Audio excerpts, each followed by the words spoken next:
It's time now to answer some of your business questions. Let's get our board of directors in here to help us out. Jennifer Shaheen is the president of the Technology Therapy Group, a group focused on digital marketing.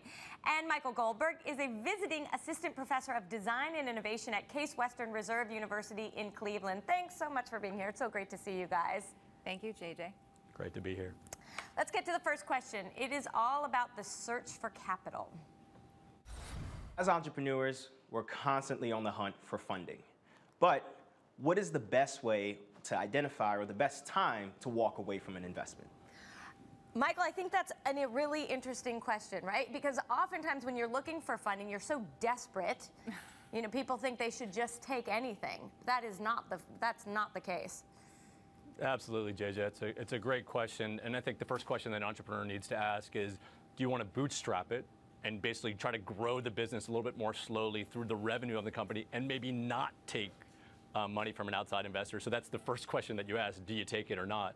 I think for the person who asked the question, there's a presumption that he probably is looking for money. He might want to grow more quickly. And then I think building that deep network, starting with friends and family first, because those are more accessible people, and then branching out, who else is in your network? I think you also need to be looking for money before you need it. That process takes weeks, months, if not years to raise capital. So it takes a lot of coffee meetings, a lot of lunches, and building those networks to find that right capital source for the entrepreneur. Someone yesterday said to me, you know, you should ask for advice if you want money and ask for money if you want advice, which I thought was really funny, but actually it seemed dead on. I spoke to a woman who was looking for funding, and she spoke to a few angel investors who were offering her the capital, and she turned it down because she realized we're in this for the long haul together, and we don't share the same values. Yeah, and actually that's part of one of my stories. I mean, investments don't always have to be just, you know, monetary. They can be partnerships too. And, you know, I did this myself. I actually looked at another firm. They had more tech than we did. We wanted to do a partnership, and I flew out there, checked them out, and I realized that they were talking one way and walking the other. So, you know, you want to make sure you're doing your homework, making sure that if you are investing with someone or you're building a partnership, you want to make sure that they are exactly who they say they are and not just putting on airs just to, you know, build that relationship with you. Right, because in the long run, you will be kicking yourself for that. Oh, yeah. Okay, let's move on to the next question about striking a balance. What advice do you have for a small business owner who wants to transition from working in the business to working on the business?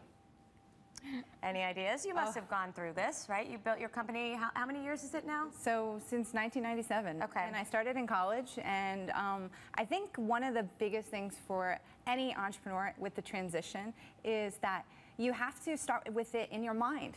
You have to be ready to start working on your business and not in your business, which means giving up control. And I think that's something, at least for me, I work with a lot of small businesses, and this is something I see a lot of them struggle with, is they don't want to give up certain control. And you know, if you're going to really truly succeed and grow, we started out as 1, we're now 10. You can't do that if you don't let go of something. And I think that's the first thing you need to do, is prepare your mind and say, okay, I'm ready for this journey, and then start making a list of things that you now can start transitioning to someone else. Like, do you have to do your bookkeeping? Do you have to do, you know, every part of your business? And that's where I would have started. That's where I exactly started. Right, and Mike, it also requires that you surround yourself by good people, right, who you trust.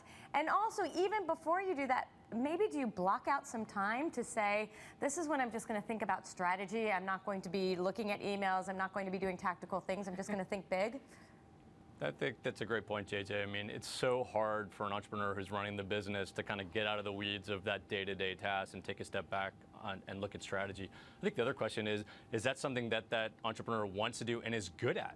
I mean, ultimately, an entrepreneur might say, I'm better suited to be that execution operational person, and I want to bring in a partner that maybe can take that strategic wear that strategic hat and grow the company to where it wants to be. So I think Jennifer made some great points in sort of looking for partners and finding talent. And then I think ultimately it's, where are you best suited in that business? Is it actually leading the business as a CEO, or maybe bringing in somebody over you ultimately and be more of a chief operating officer of the business? Right. Okay, let's get to the last question about working with another generation of employees. How do we adapt our work marketplaces to the growing millennial workforce? Michael, I will start with you. You are a professor. You've taught a lot of millennials. Not that I actually understand millennials at all. Although I have my girls as they move into teenagedom, I was just like, God, they're going to be my little mini millennials. So I think it's a great question. I mean, one of the things that I see of my students is they want to be engaged, they want to have fun.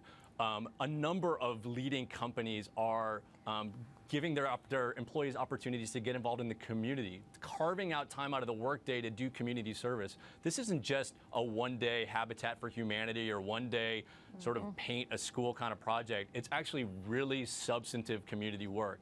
I think for companies that do that, and there's a number of great examples of companies that do that for their employees, millennials included, their employees are getting out in the workplace, they're networking with the business community, building relationships outside of their business relationship. So it's actually great for young people in a company to get involved in community work. And actually, in the long term, it's a happier place for the business, and it's good for business. Yeah.